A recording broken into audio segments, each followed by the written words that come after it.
Hello, my friends. It's me, Joy, and we're back home at our own woods. Don't look out that window because that's the barn and the trash, but look out these two windows. I know you can't. Somebody said, keep the windows open, you look a lot better. Let me tell y'all something. The giant windows in an RV are really, really nice, but the sun likes them very much. And the sun coming through this window up here, air conditioners cannot overcome the shock of it. Especially in our other coach where there was just one air conditioner. Oh, they could just barely keep up. So yes, I'm back home. It's 2:30 in the afternoon already on October 7, 2021. It is a Thursday. Jerry and I had to go to the doctor. We go to the same doctor. She's a wonderful, wonderful lady. I don't know. She's got a grown son now who's probably 19 or 20. And she went to doctor school, so she may be 45. And she's got long blonde hair, and she's teeny tiny. She's not short, but she's real thin, and she's beautiful. And she's very, very nice. She's a wonderful Christian lady. She's got scriptures all over the wall there, and I just feel so at home when I go see her. And we call her Dr. Shannon. That's what her last name's too hard, so everybody calls her by her first name, Dr. Shannon. So I always go with Jerry. And so I haven't been there for a long, long time. And usually they call every year for us to come in for our Medicare checkup, because Medicare requires you come in once a year in case you're dropping dead. You know, they want to know ahead of time. So I told Jerry, I said, I'm going to go with you. So I called up and said, I want to be there with Jerry and I want to see the doctor too. No, she can't see you. She's too busy. So I thought, fine.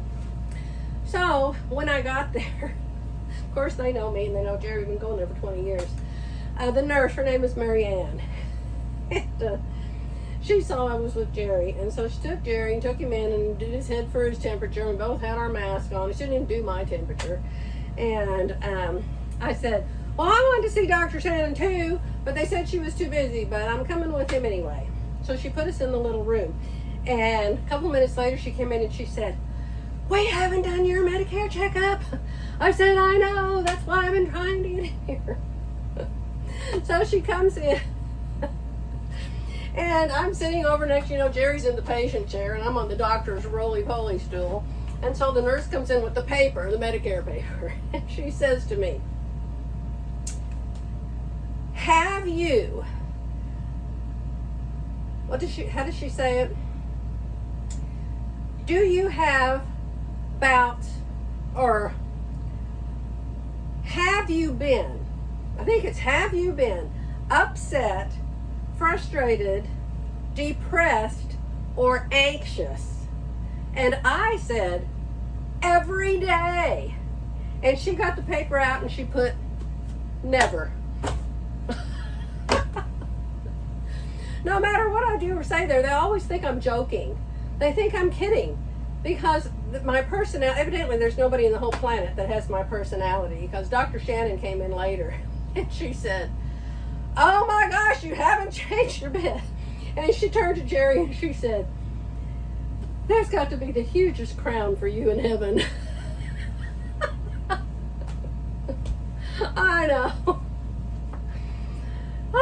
She said, do you ever run out of steam? And I said, I guess not, because people ask me all the time where my energy comes from, and I haven't the slightest clue.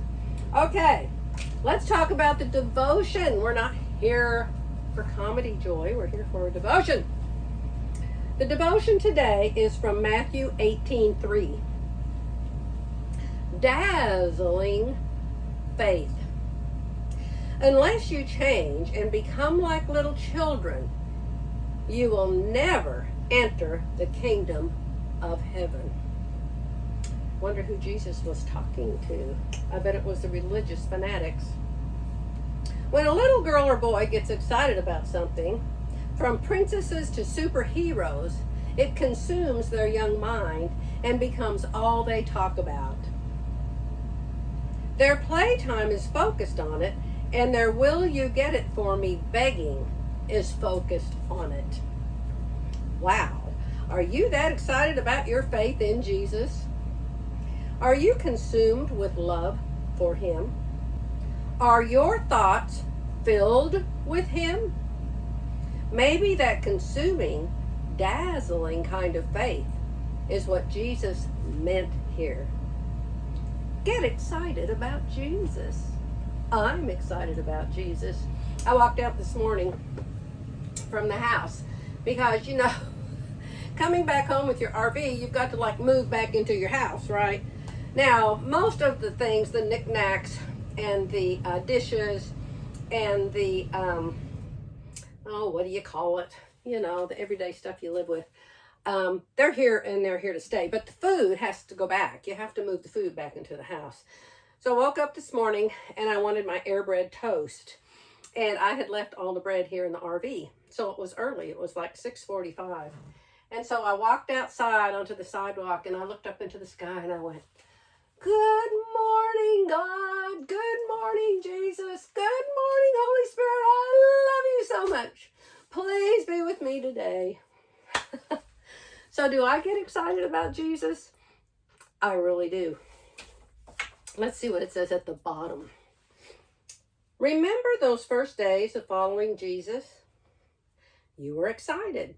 You were consumed with learning and growing. Has your faith grown a little subdued and habitual, weighed down by the busyness of life?